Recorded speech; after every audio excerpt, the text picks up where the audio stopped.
That's not it. Do do do do do do do do do do do do. All right, yeah. So, okay. Let me check Twitch. Uh, if I'm live or not. I don't know.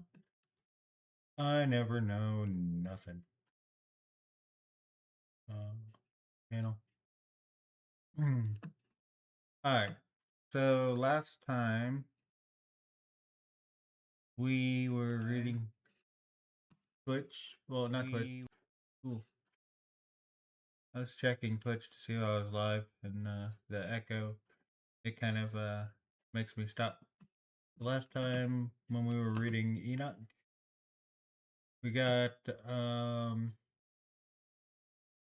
the angels had sinned against God and taken women as wives and had kids, and after they realized what was wrong, they wanted to ask for forgiveness, and they are stuck until Judgment Day now.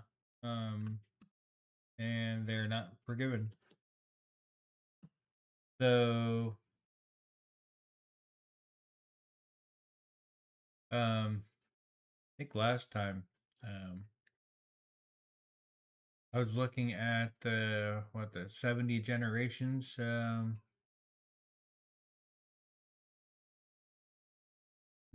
long the angels would be stuck waiting. That would was it? I think it ends on the longest period ends around I think 2,300 or so. Um, which means we're already I mean considering it was BC when it happened, and then what 2,000 years has already occurred. So mm, mm, at least we're under 1,000 years before before we end up at the end there. Of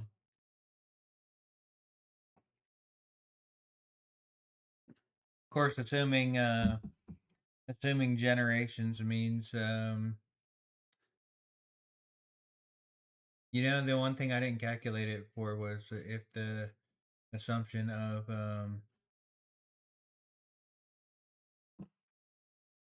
okay.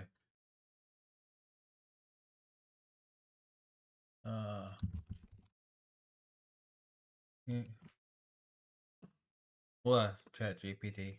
Because it has, they compile all that information on a bunch of stuff. Uh, didn't Enoch, uh, Book of Enoch say angels were trapped 70 generations um, until Judgment Day for um, the mess with and having wives with women. Okay. Uh, okay. So going with this, let's assume we know roughly when the flood occurred and best estimate how long would the 70 generations take to complete, assuming it was based upon their current biblical lifespan.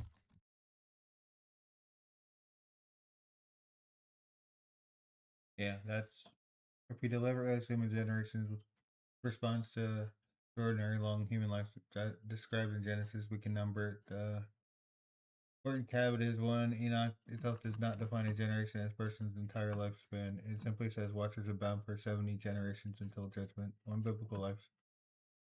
Um, yeah, so 950, ignoring Enoch's unusual.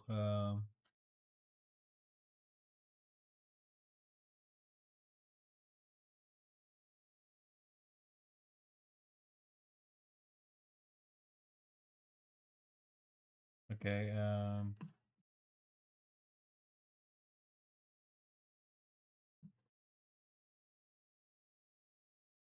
there was one that it's kind of hard to put a take on it.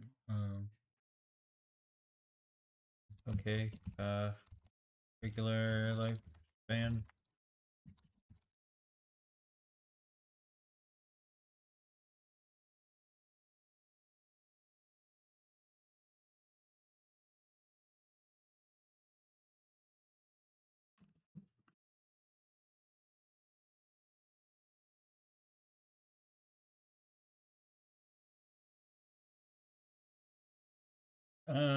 So, guesstimate what year range the end could be in all scenarios.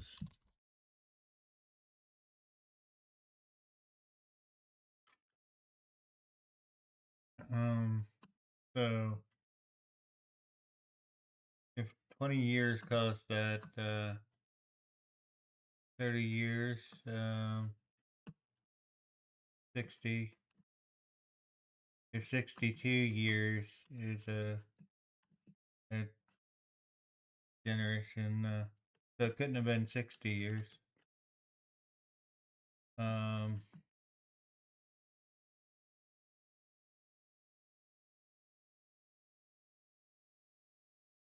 70 generations at 62 years.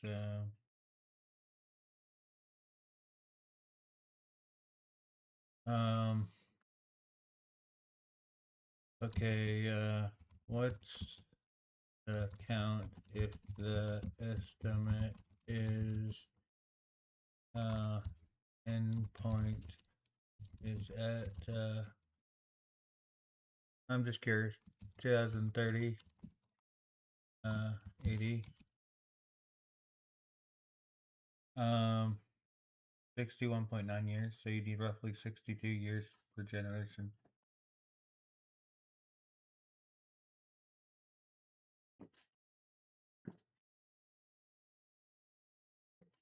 Hmm. Of course,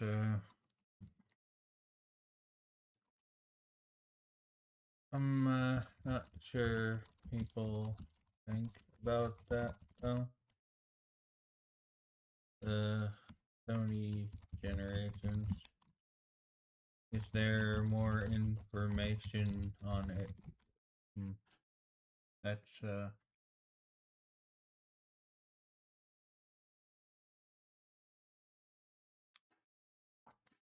doesn't explain that verse explicitly how a generation should be measured. Tells Michael to bind another watchers who took human form. Watchers have kids. And will destroy one another. The watchers were bound for 70 generations. After 70 generations, they are taken to abyss of fire for the final judgment. The earth is cleansed and righteousness is restored. That's important because the text doesn't say 70 generations from before. It says they were bound after the destruction of their sons, and that gives the 70 generation period. So our earlier flood calculation was simply assumptions. There's another really interesting piece, Enoch's weeks. Later, particularly Enoch 91 and 93, Enoch receives an apocalypse of weeks. Um, that's 91 to 93. Uh, so basically, 91 to 93. Um,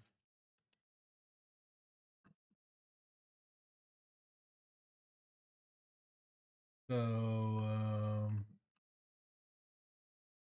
just trying to note it. Um, Note to self, Enoch, 80, told about, the Mandela effect, uh, 91 through 93, um, are still chapters of interest. Okay, so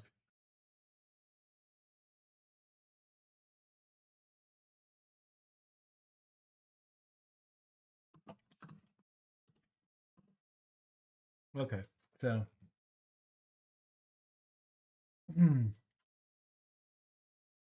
chapter 20, and these are the names of the holy angels who keep watch. Uriel. I don't know how you pronounce that. I should get a thing for pronounce that. Is this a?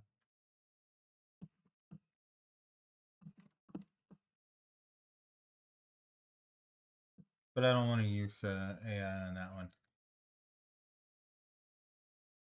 Uriel, one of the holy angels, namely the holy angel of the spirits of men. Reguel, one of the holy angels who takes vengeance on the world and on the lights. Michael, one of the holy angels, namely the one put in charge of the best part of humankind, in charge of the nation. Seraquel, one of the holy angels who is in charge of the spirits of men who cause the spirits to sin. Gabriel, one of the holy angels who is in charge of the serpent in the garden and the cherubim. I went round to a place where nothing was made, and I saw terrible things, neither the high heaven nor the firm ground, but a desert place prepared and terrible. And there I saw 7 stars of heaven bound on it together like a great mountain, and burning like fire. Then I said, for what sin have they been bound, and why have they been thrown here? And Uriel, one of the holy angels who was with me and led me, spoke to me and said, Enoch, about whom do you ask, and whom do you inquire, ask, and care? These are some of the stars which transgressed the command of the Lord Most High, and they have been bound here until 10,000 ages are completed. Number the days of their sin. 10,000 ages? That's, that's probably a lot longer than, that's longer than 70 generations, isn't it?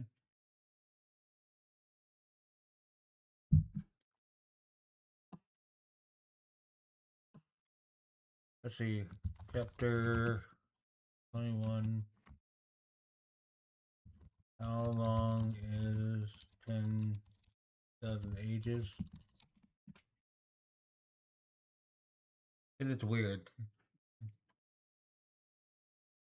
The 7 are said to be bound until 10,000 years in some translations, while others round it to 10,000 ages. The surrounding context makes clear that these are celestial beings being punished for transgressing God's command. If it literally means 10,000 years, simply means 10 millennia.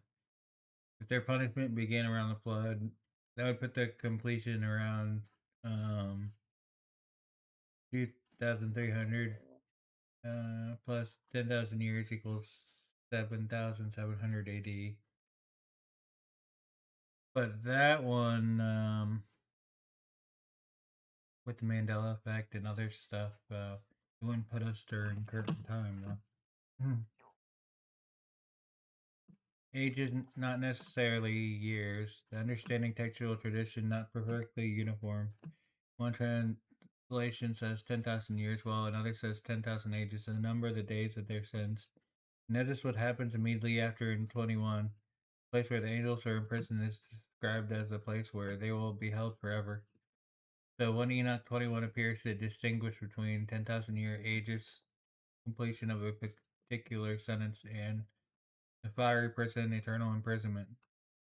That's potentially very relevant to what we're discussing. Here's a really interesting comparison. Now we have three different time periods in Enoch: 70 generations, watchers being bound until judgment; 10,000 years, ages, 7 rebellious stars bound until their allotted time is complete; and also forever, the fiery prison of the angels. So I wouldn't combine the 70 generations and 10,000 years automatically. Chapter 21 appears to be describing a related but distinct group of heavenly rebels. Uh,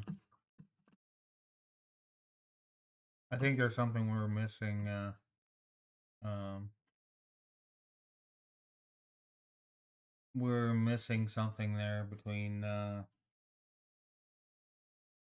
I think it's the same. Actually, I think that's the same group of angels between each, like the 10,000 ages or the 70 generations.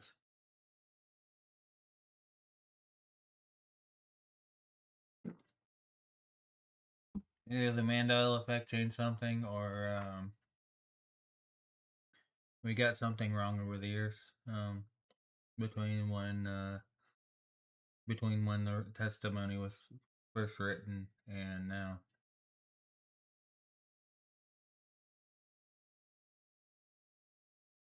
So, okay. And from there I went to another place more terrible than this, and I saw a terrible thing.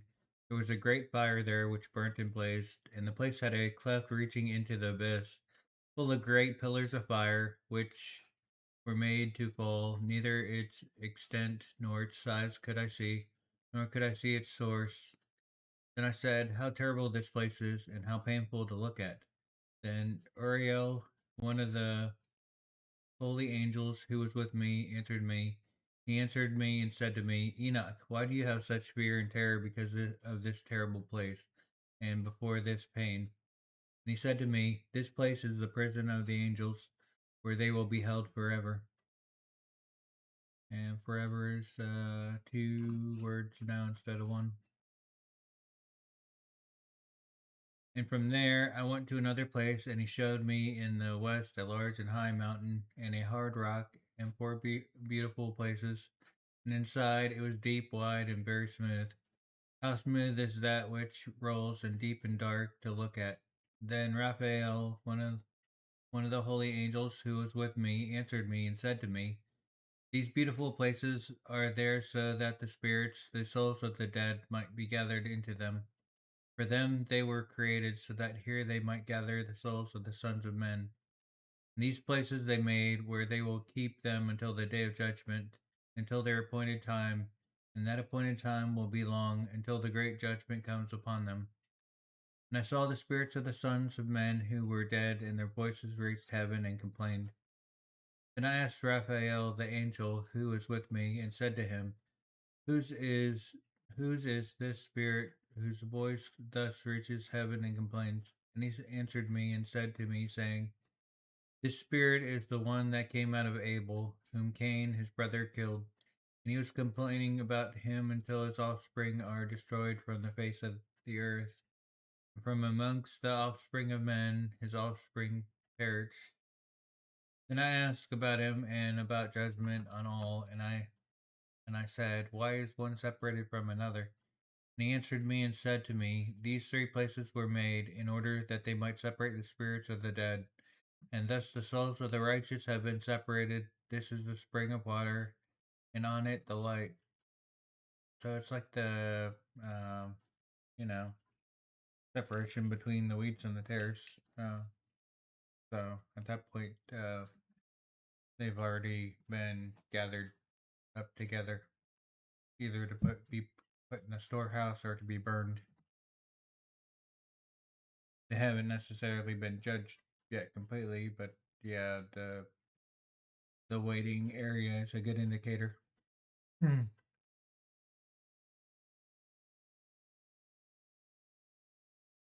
It's like if you're waiting in jail before that final judgment, there's probably definitely a problem. Um, Likewise, a place has been created for sinners when they die and are buried in the earth. And judgment, well, I meant jail as in a waiting place, not necessarily because you could wait in your home until a certain point, or you could wait in jail at a certain point, but end end place would be New Earth or the Lake of Fire, um, and that's a different judgment in comparison to your current waiting place after you die. Um,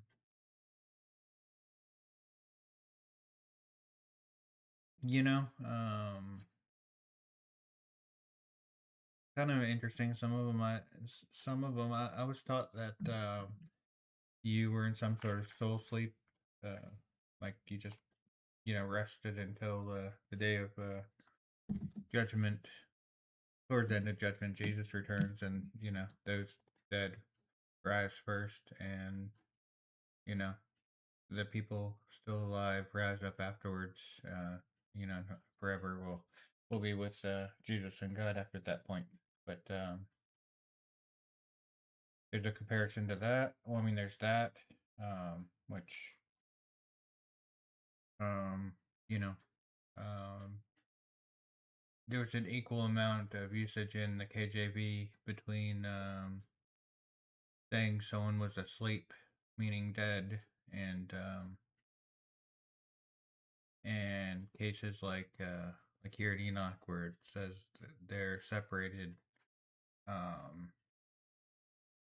in different areas, or what is it?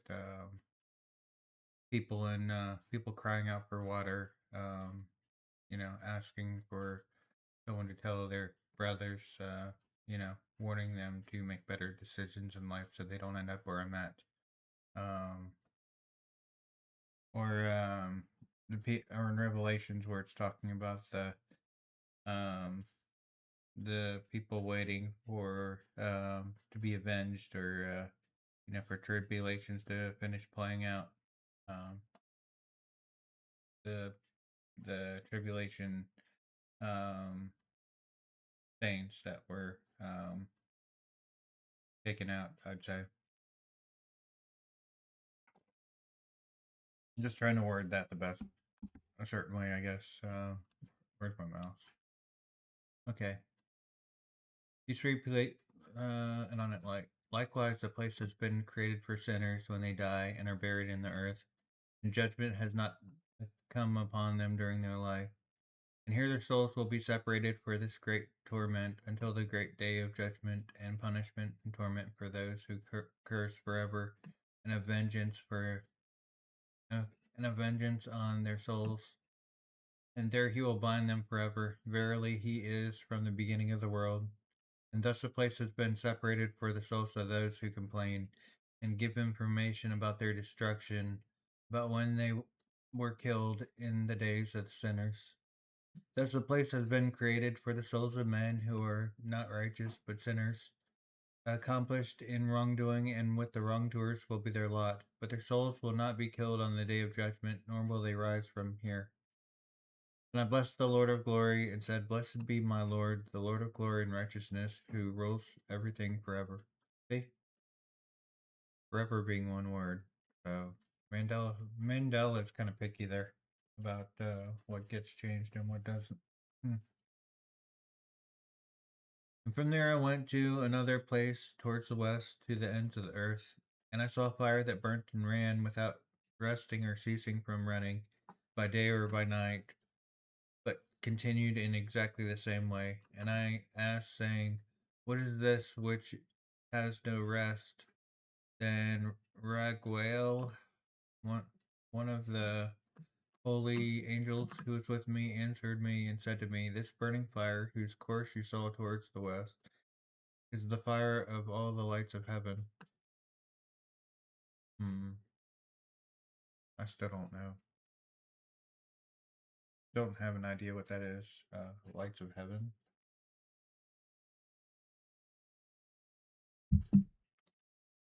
And from there I went to another place of the earth, and he showed me a mountain of fire that blazed day and night. And I went towards it and saw 7 magnificent mountains, and all were different from one another, and precious and beautiful stones, and all were precious, and their appearance glorious, and their form was beautiful. 3 towards the east, one fixed firmly, one another, and 3 toward the south, one on another, and deep and rugged valleys, and no one of which was near another. And there was a 7th mountain in the middle of these, and in their height they were all like the seat of a throne, and fragrant trees surrounding it. And there was among them a tree such as which I have never smelt, and none of them or any others were like it. It smells more fragrant than any fragrance, and its leaves and its flowers and its wood never wither. Its fruit is good, and its fruit is like bunches of dates on a palm stone. And then I said, uh, "Behold, I don't behold." I said, "Look at this tree, beautiful tree."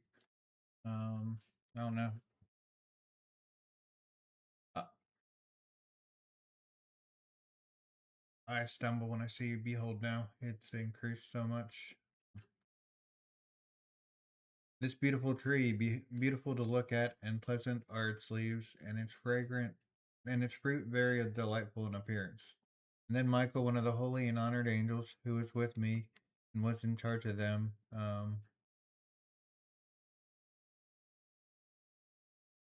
answered me and said to me, Enoch, why do you ask me about the fragrance of this tree, and why do you inquire to learn? Then I, Enoch, answered him, saying, I wish to learn about everything, but especially about this tree.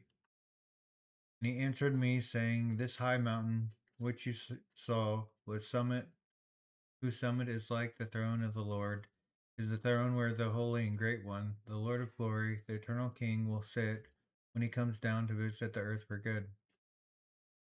Okay, so that would be after Judgment Day, after after the earth is destroyed by fire, and New Jerusalem comes down, and said, the sun, there will be no need for sun because God will light everything. But that's God, Jesus, and God coming down at the end.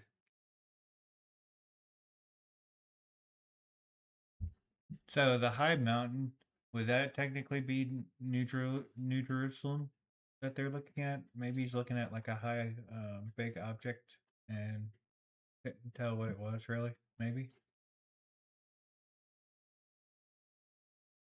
that'd be interesting to think about, I guess. And this beautiful and fragrant tree, and no creature of flesh has authority to touch it until the great judgment, when he will take vengeance on all and bring everything to a consummation forever.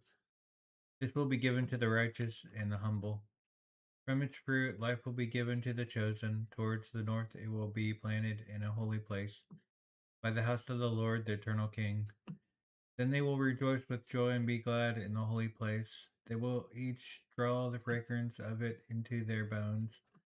And they will live a long life on earth as your fathers lived, and in their days sorrow and pain and toil and punishment will not touch them.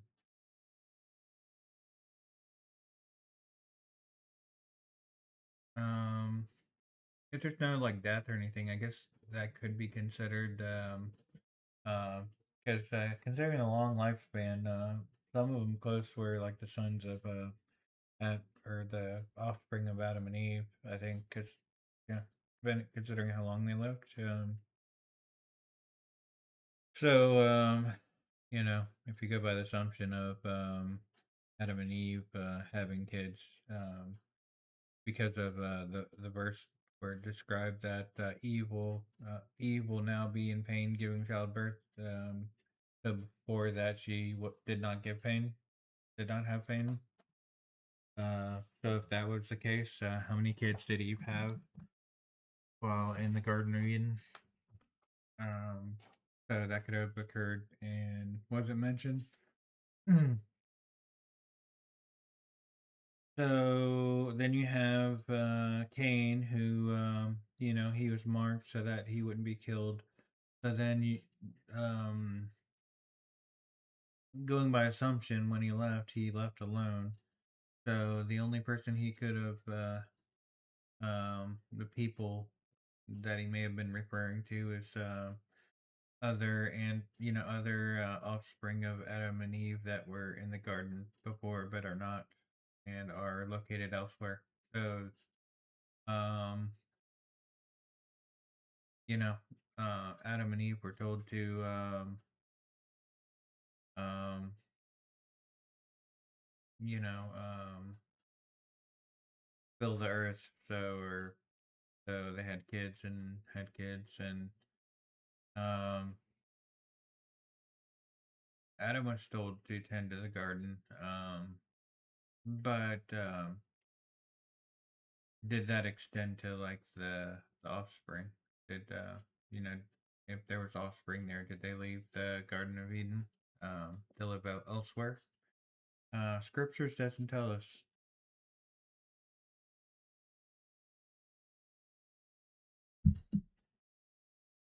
Okay. Um,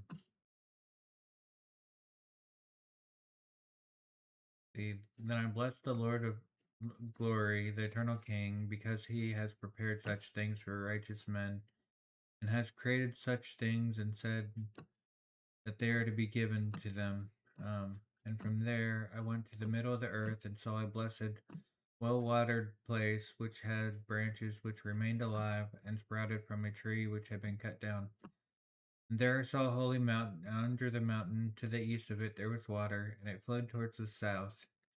And I saw towards the east another mountain which was of the same height, and between them there was a deep and narrow valley, and in it a stream ran by the mountain.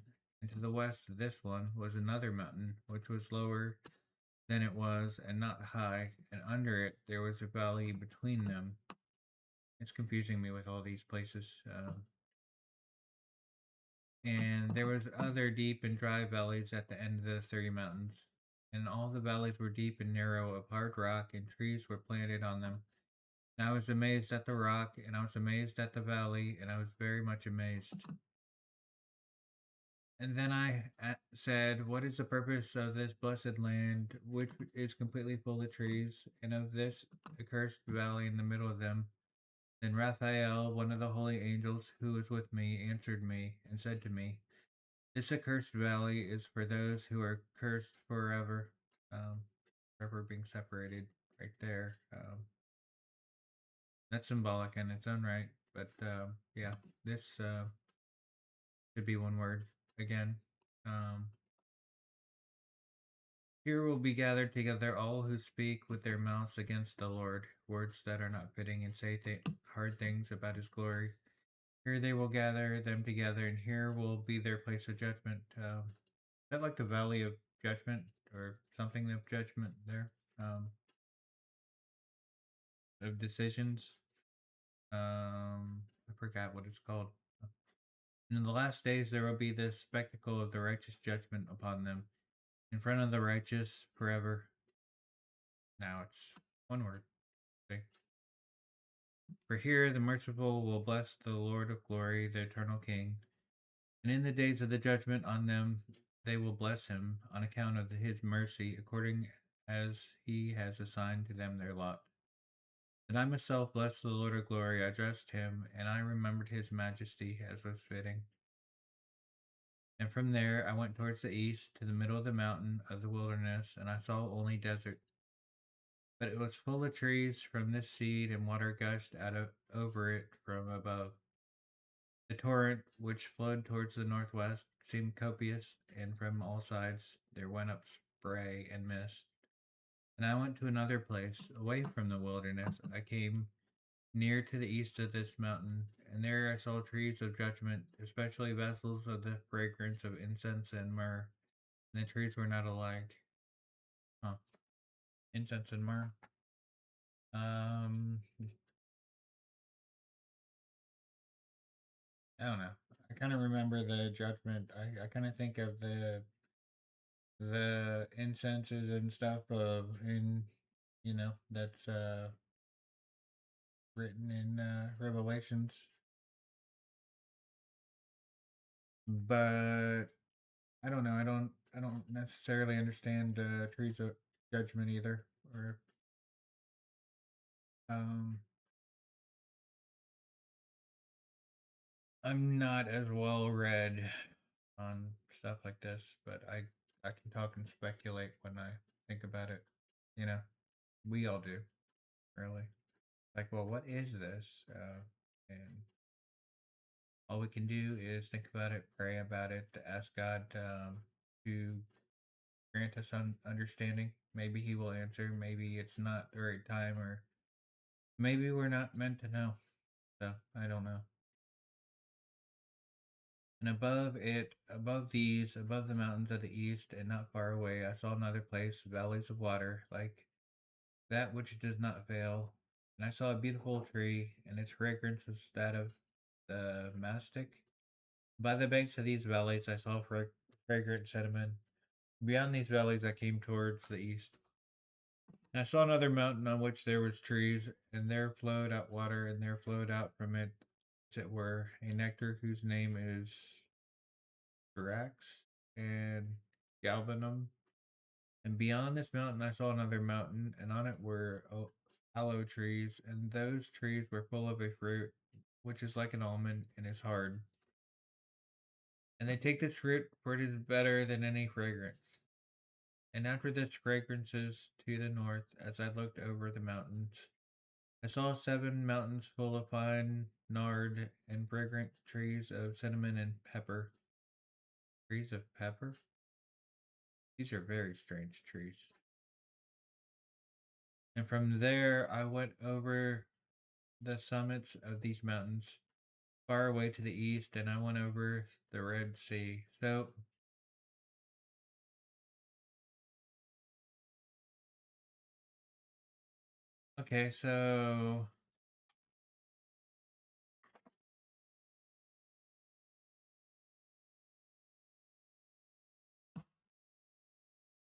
what mountains are far away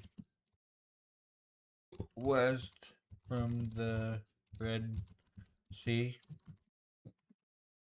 We are on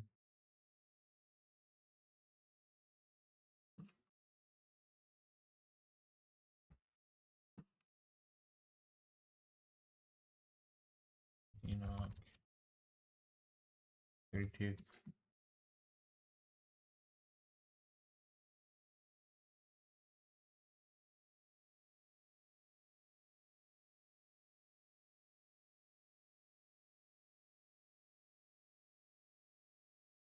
Hmm.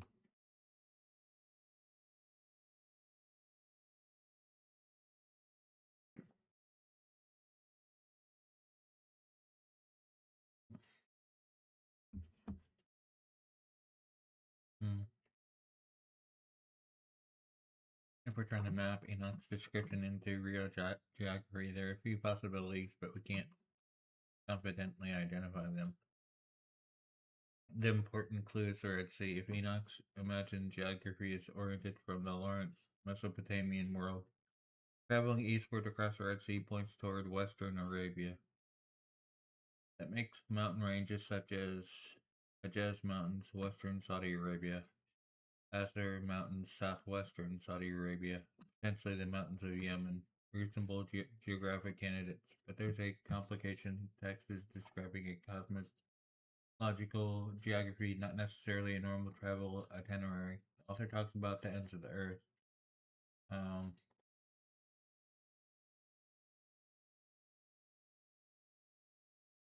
hmm, no, I'm just trying to find out where these mountains were.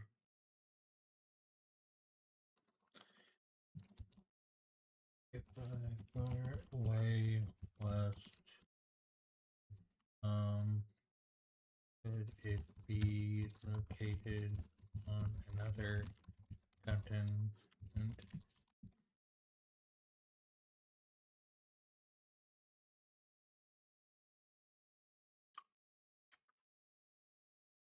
Um, consider which areas has actually has 7 mountains in a geographic area and list them, please?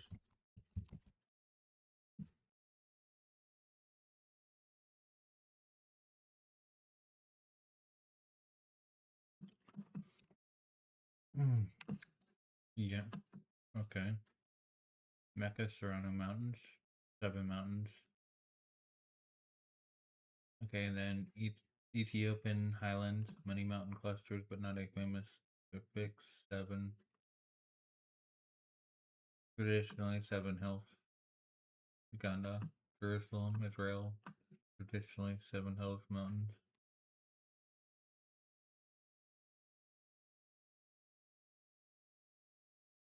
Um, would far distance exclude Jerusalem?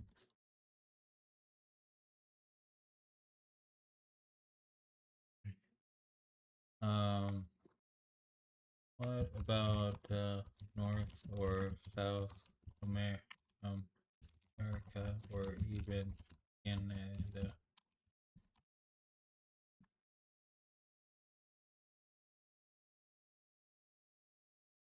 Hmm.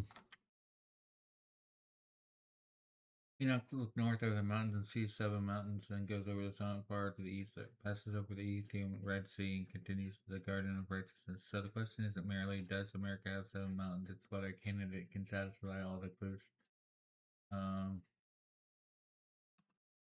um, Alaska, very interesting numerically. This is probably the most striking North American candidate I found. NASA actually calls the islands of the 7 mountains more lowly, having 7 hills. It's a volcanic island in the western.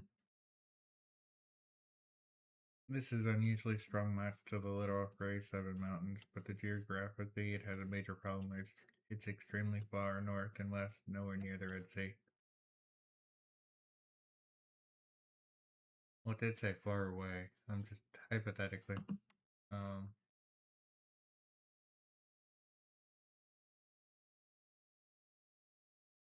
um, it didn't specify how far away or how Enoch traveled.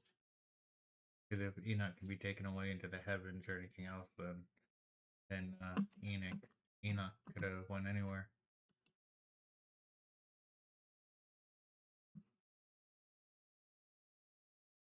Um, okay, I came to the garden of righteousness and saw beyond those trees many large trees growing there, sweet smelling, large, very beautiful and glorious. The trees of wisdom, from which they eat and know great wisdom. And it is like the carob tree, and its fruit is like bunches of grapes on a vine, very beautiful, and a smell of this tree spreads and penetrates afar. And I said, this tree is beautiful. How beautiful and pleasing is its appearance. And the holy angel Raphael, who was with me, answered me and said to me, this is the tree of wisdom from which your ancient father and ancient mother, who were before you, ate and learned wisdom, and their eyes were opened, and they knew that they were naked, and they were driven from the garden. So, there's the tree right there, and what started this, that kicked off this mess with, I guess Satan or in the Garden of Eden.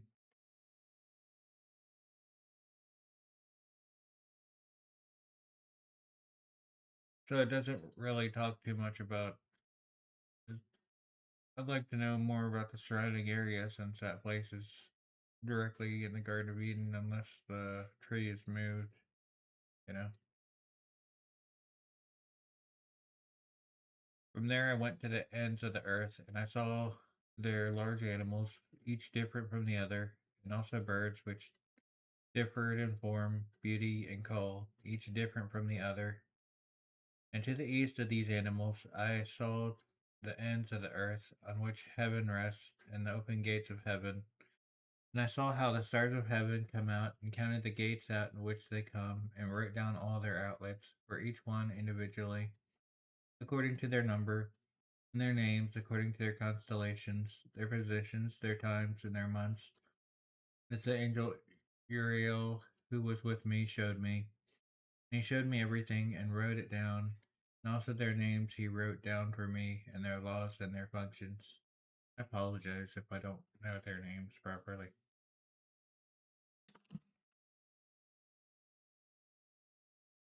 And even listen to a text to speech wouldn't necessarily give me the right way to say it. From there I went towards the north to the ends of the earth, and there I saw a great and glorious wonder at the ends of the whole earth. And there I saw three gates of heaven. Through each of them north winds go out. When they blow, there is cold, hail, here frost, snow, fog, and rain. And from one gate it blows for good, but when they blow through the other two gates, it is with force, and it brings torment over the earth, and they blow with force. From there I went towards the west to the ends of the earth, and I saw there, as I saw in the east, three open gates, as many gates and as many outlets. A lot of, I guess, points of origin, maybe, or where these things come from, you know.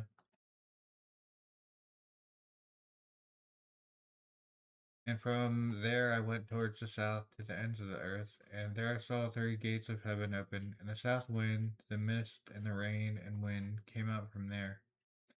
From there I went towards the east of the ends of heaven, and there I saw three eastern gates of heaven open, and above them there were smaller gates. Through each of these smaller gates the stars of heaven pass and go towards the west, on the path that has been shown to them. And when I saw, I blessed, and I will always bless the Lord of glory, who's made great and glorious wonders, so that he might show the greatness of his work to his angels and to the souls of men, so that they might praise his work, and so that all his creations, not creatures, might see the work of his power and praise the great work of his hands and bless him forever. Um, I want to just note this. I'm gonna go into my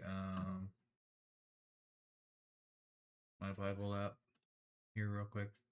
Um, yeah. This is another. Um, so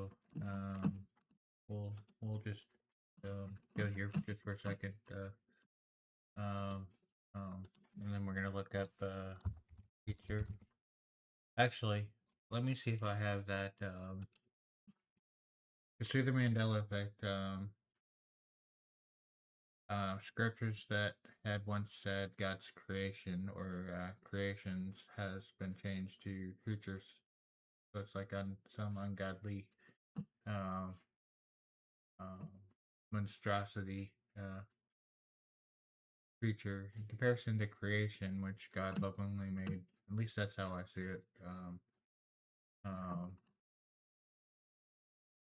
so yeah, we don't have a tag for that. So I'm gonna put creature, creature, um, uh, creatures, and I don't think I had an uppercase variation of it. So creatures,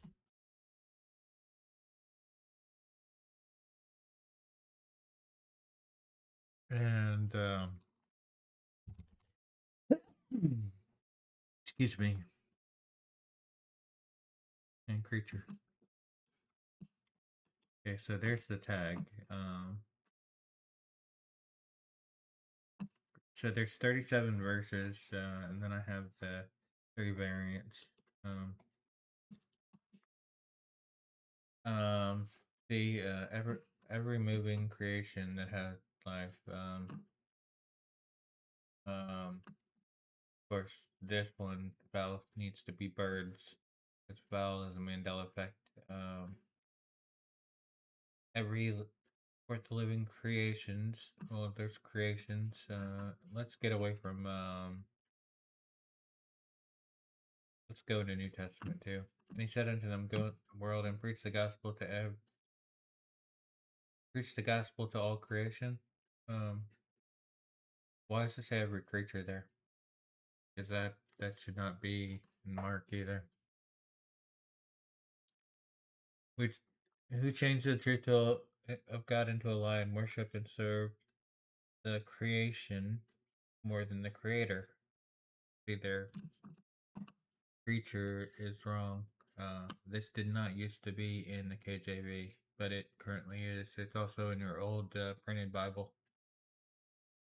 Um, I am saying that your old printed Bible that you had since a child used to have creation there in Romans 125.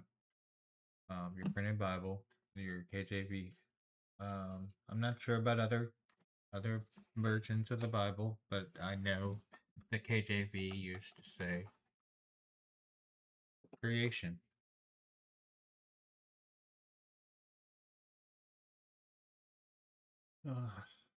So yeah, see, for the earnest expectation of creation, of the creation, waiting for the manifestation, creation, not creature.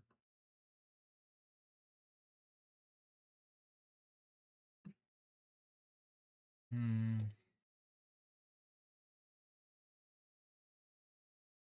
Also creation on Revelations 5:13.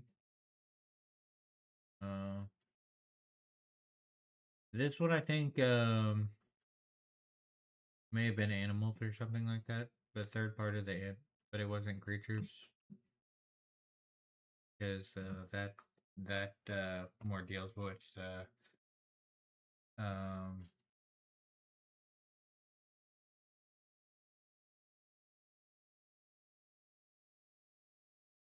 yeah, I think that's what it was maybe.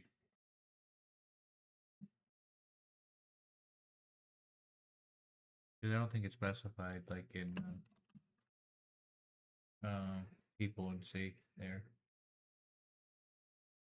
Um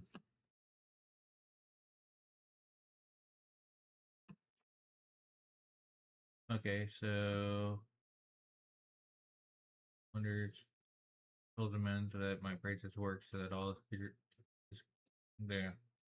Okay, so we were looking at creatures there.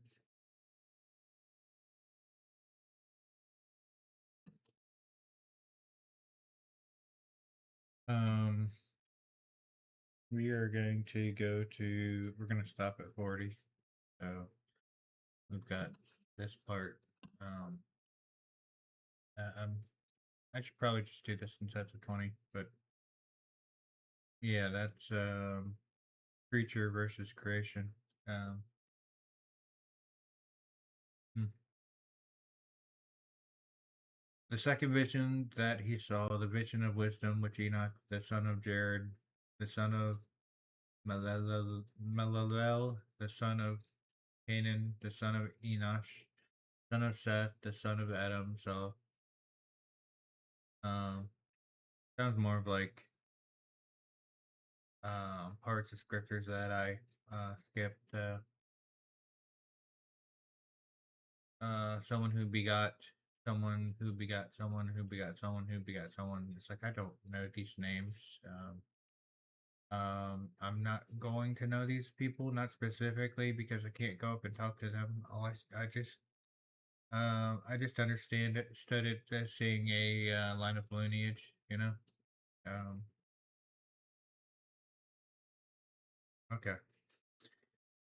And this is the beginning of the words of wisdom, which I raised my voice to speak and say to those who dwell on dry land, hear, you men of old, and see those who come after the words of the Holy One, which I will speak in front of the Lord of Spirits. It would have been better to have said these things before, but from those who come after, we will not withhold the beginning of wisdom. Until now, there has not been given by the Lord of Spirits such wisdom as I have received, in accordance with my insight, in accordance with the wish of the Lord of Spirits, by whom the lot of eternal life has been given to me. And the three parables were imparted to me, and I raised my voice and said to those who dwell on dry ground. The first parable. When the community of the righteous appears and the sinners are judged for their sins are driven from the face of the dry ground, when the righteous one appears in front of the chosen righteous, whose works are weighed by the Lord's spirits, and when light appears to the righteous and chosen who dwell on dry ground, where will the dwelling of the sinners, and where will be the resting place of those who deny the Lord's spirits? It would have been better for them if they had not been born. Um, that seems more like those that are harming little ones. Um, now, we take that at face value, but it could it have been like symbolic? You have to come to God. You have to come to God, Jesus, like a child, uh, and that's how you inherit the kingdom of God. And if if so, the people that are evil and wicked, they are intentionally hurting everyone here on Earth, um, while also hurting God, um, because they are rejecting the relationship that God wants to have with them. Hurts Jesus too, and so that makes me think of the whole triune thought, and it's like, well, God, Jesus is God, and then I have to ask, well, there's God, and then Jesus came, because from what I understand, God sent Jesus here to save us, and so before Jesus was put on the cross, in the garden there, he was at one place he was praying to God. He was praying to God. So in that aspect, that part right there, um, it has Jesus praying to God. So um, does God pray to himself? That just seems kind of weird. He doesn't need to pray to himself. Wouldn't it?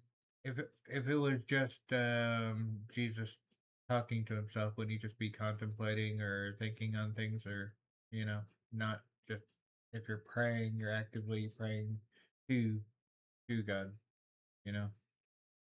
So there's a comparison, and then when you go, when Jesus leaves us, he leaves us with the Holy Spirit. So then you have the God, our Father in heaven, Jesus who left. To prepare a place for us, in heaven with Jerusalem coming down when the earth is destroyed by fire, and then God creates it again, so New Jerusalem comes down. But so you have God and Jesus together, and then the Holy Spirit that is left with us, and that is the third part there. That is also there's a distinction there. At least that's how I understand it. Um,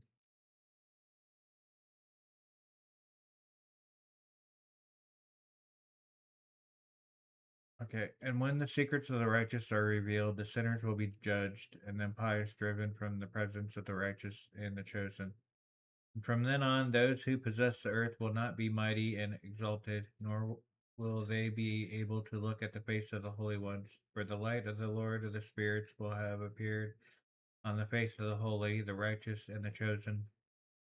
And the mighty kings will at that time be destroyed and given into the hand of the righteous and the holy. From then on, no one will be able to seek the Lord of spirits, for their life will be at an end. So, you know, there is a point of no return. There's a stopping point to all of this, where you no longer get to make your choice in life.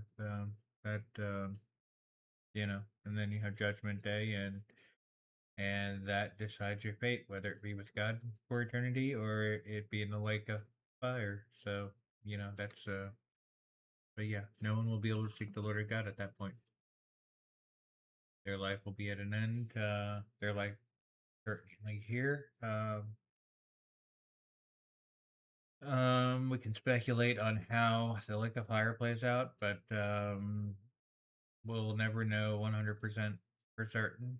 And if God doesn't, we may not want to know once we, you know, what if um, you would have rather not known if you end up in the lake of fire because it's going to be either painful without end. But if you're in on New Earth in New Jerusalem, or if somehow potentially you're outside of that, maybe you have a log cabin. I don't know what God will allow on New Earth. Um, but from that point on, maybe it's not meant to know specifics of how bad the lake of fire would be. So, but yeah, at a certain point, people are no longer given the decision to either follow Jesus or reject him, whether they love God or they don't. That's everyone's choice to make in life. Okay, one more chapter. And it will come to pass in these days that the chosen and holy children will come down from the high heavens, and their offspring will become one with the sons of men.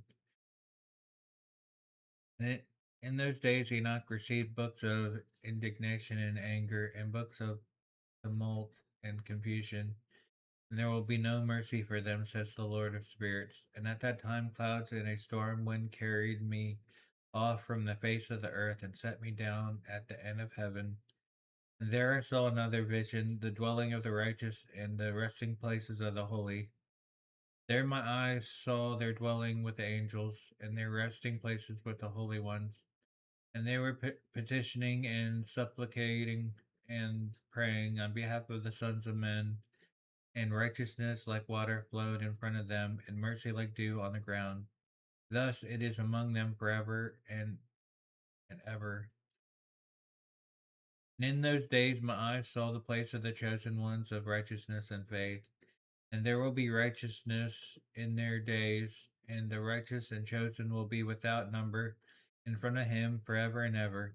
And I saw their dwelling under the wings of the Lord of spirits, and all the righteous and chosen shone in front of him like the light of fire, and their mouths were full of blessings, and their lips praised the name of the Lord of spirits. That sounds nice.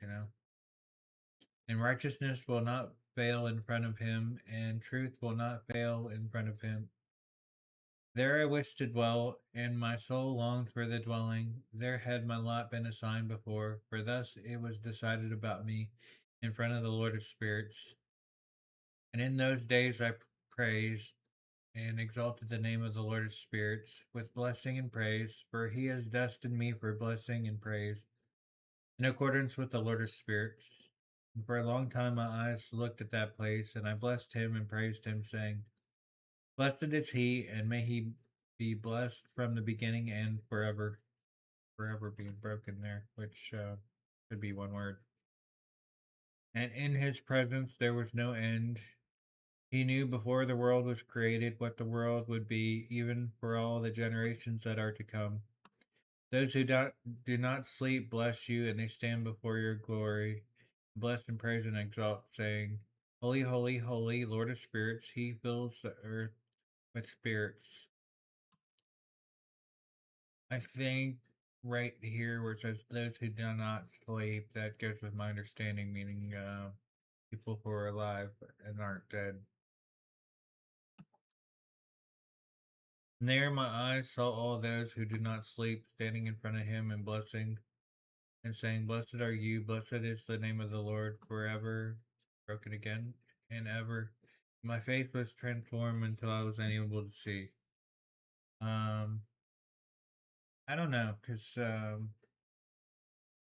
that's my probably last thought of this one though. It's there's one understanding of sleeping, you're dead, or you're waiting until Jesus comes back, and the dead rise first, and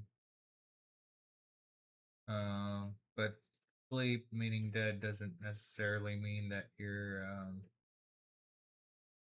asleep. So your soul could be awake or doing something.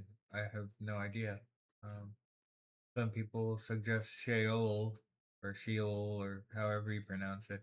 Some say that was actually in scriptures or something, and that it's missing. I'm not too certain on that one. The name is familiar, but um, I've heard it discussed, but I have not. I myself never read it from the KJV, um, so I don't know. Um, there's also the modern day way of using awake, um, or awake being those in knowledge or not knowledgeable of things that those who are asleep, meaning they don't see or hear. They, they don't see or hear anything or about what's going on or know anything.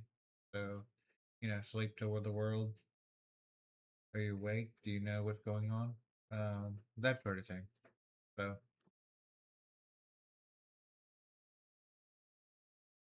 but this ends today's or this portion of Enoch. Next time we look, we'll pick up on chapter 40, and then we'll go to 60. So I hope you're having a good day. Hope everything is well. I pray that you are all doing well, and I will talk to you guys next time. So see you all later, and God bless you. Peace out.